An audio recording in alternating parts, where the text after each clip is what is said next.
So the last story is called The Clever Engineer.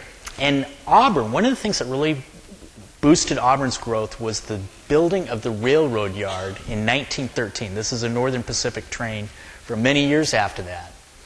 And it pretty much doubled the size of Auburn, and it was really a hub of Auburn's commerce for many years. The story I want to tell is about a clever railroad engineer. Next slide. Now, this engineer lived on a couple of acres out by Neely Mansion. And when he was coming home, as he passed Neely Mansion, he would give 2 short toots on his horn if he was on the whistle if he was driving a steam engine, 2 toots on the horn if he was driving the diesel engine that you saw earlier. Now, his wife would hear that signal, and she'd run out to the sunroom, and she'd wave a big tea towel to let him know that she had seen him, or had heard him, and gotten the signal that he was coming home. So she'd wait about 10 minutes, and then she'd get in her coupe, drive down to the railroad yard, which is just south, or used to be just south of Highway 18 where Denny's is, and she'd pick him up.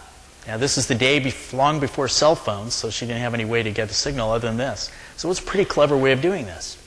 Now, sometimes this grandmother had her 3 little grandchildren with her, and there was no back seat, so the grandchildren would have to hold on to the back seat and stand in the back where they'd go down to the railroad yard and pick up Grandpa, and then they would go ahead and drive home.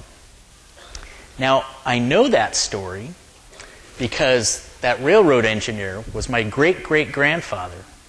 And my mother's been telling me that story since she was a little kid because she was one of the little girls that had to ride in back because her grandparents had a coupe.